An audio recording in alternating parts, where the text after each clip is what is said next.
At i-share ko sa inyo guys dito sa Decleon Woodwork kapag nagbabarnes ako ng wood furniture gamit ang lacquer, sanding sealer at spot putty white guys. At para makapagbarnes nga ako guys dun sa babarnesan kong wood furniture guys na dalawang upuan ay nagsalin muna ako guys ng aking spot putty white dito sa kabilang lata dahil ito ay 1 litro. At napakadami na itong 1 litro guys dun sa 2 piraso kong babarnesan guys, kaya hindi ko nilahat itong 1 litro na spot putty white at sinalinan ko lang ito guys ng lacquer, sanding sealer. At itong spot putty white nga guys at lacquer, sanding sealer guys ang aking gagamitin pinaka primer or pinaka first coating doon sa babarnisan kong 2 pirasong upuan guys. At naging 1 litro na nga ito guys itong aking tinitimplang spot putty white dahil sinalinan ko ito guys at hinaluan ko ito ng lacquer, sanding sealer. At syempre guys, make sure guys talaga na 100% na matunaw ang spot putty white sa hinalo nating lacquer, sanding sealer. At naghalo din ako guys ng lacquer thinner guys para hindi naman masyadong melted at hindi ito mahirapang lumabas sa spray gun. At kapag wala kayong spray gun guys ay pwede rin kayong gumamit guys ng paintbrush roller or basahan guys or tela para maipahid nyo sa inyong paglalagyan. Basta guys ay make sure talaga guys na 100%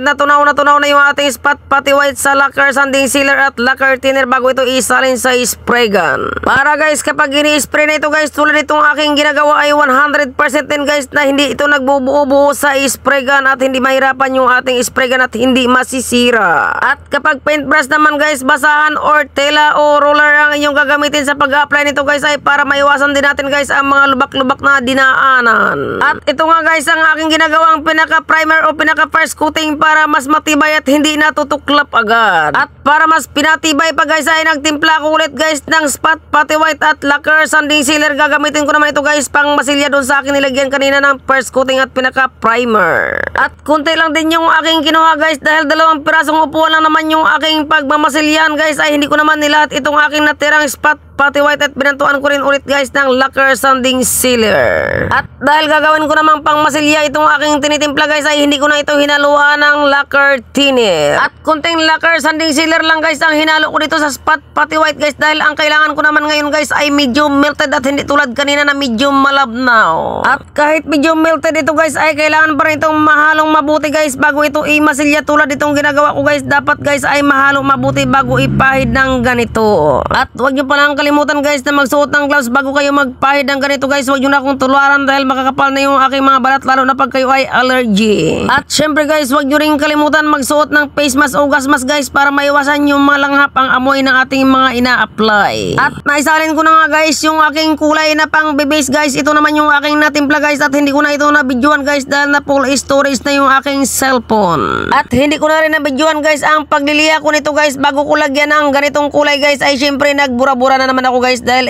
full storage na yung aking telepono. At dahil nakapagbura-bura na nga ako guys at hindi na full storage yung aking telepono guys ay syempre nakapag-video na ako ulit guys. At ito na nga guys naglalagay na ako ng wood stain dito sa nilagyan ko ng base na ganitong kulay. At ang pinang base ko dito guys sa nilalagyan ko ng wood stain guys ay iyon pa rin guys yung spot putty white at lacquer, sanding sealer na hinaluan ko din guys ng mga iba't ibang kulay para maganyan ang kulay niya parang light na peach. At dahil sa resorts ilalagay itong upuan na aking binabarnisan guys ay dapat mas matibay ang mga pintura nito o yung mga barnis nito guys para hindi mabilis matuklap agad guys dahil hindi maiwasan na hindi ito mababasa guys. At para mas matibay nga guys at mas tight ang kapit ng ating mga ginagamit na pang pintura dito o pang barnis guys ay hindi na ako gumamit dito guys ng iba pang mga primer guys ay yung ginamit ko nga guys yung spot putty white at lacquer, sanding sealer. Para mas strong ang kapit ito sa kahoy guys at mas matibay ito guys kahit medyo mabasa-basa ito guys o laging mababasa ay maiwasan itong matutuklap agad ang mga nilagay nating pintura o varnish. At pwede rin yan gawin sa plywood guys. Itong ginagawa ko guys ay pwede nyo rin gawin yan sa plywood at sa mga plyboard. At ang kagandahan pa nito guys ay napakatibay din ang kapit ito ng wood stain guys dahil spot putty white at lacquer, sanding sealer ang ating ginamit na pang bibase dito guys ay napakatibay nito at hindi ito agad-agad magpipid o matutuklap. At back to back na ang tibay nito guys dahil napakatibay na ang pangilalim nito guys dahil spot putty white at lacquer, sanding sealer din yung ating ginamit na pinaka first coating o yung pinaka primer natin. At ganun din guys, napakatibay din ang pangibabaw nito guys dahil spot pati white at lacquer sanding sealer ang ginamit natin ditong pinang base. At ang kagandahan nga nito guys, kahit mabasa ito palagi guys ay hindi ma-absorb agad ng kahoy guys dahil maganda yung ating nilagay na primer at yung ating pang base. Syempre guys, imagine mo naman guys kapag galing ka sa tubig guys, kapag galing ka sa swimming, syempre basang basa ka guys, bigla kang upo sa mga ganyang upuan guys, kapag mahina yung pagkakapintura dyan guys o pagkakabarnis ay saglit lang matutuklap na agad. Pero guys, hindi pa rin ito pang outdoor guys dahil pag nilagay mo ito guys sa ulan, init guys ay matutuklap din ito guys dahil sa sobrang init guys ay syempre magre-react ang mga chemicals ng ating mga ginamit dito guys dahil hindi ito pang outdoor. At sa ganitong mga texture naman ng barnis o pintura guys ay pang indoor talaga ito guys at okay lang ito guys sa mga basa-basa guys, matibay ito guys kapag mga basa-basa lang ang pag-uusapan. At ganon din yung ating ginamit na kahoy dito guys ay hindi ito texture ng kahoy na pang outdoor guys dahil ito ay lawaan at acacia wood naman ang mga paan nito guys, hindi sila pang outdoor. At hanggang dito na lang guys dahil ako ay napagod na guys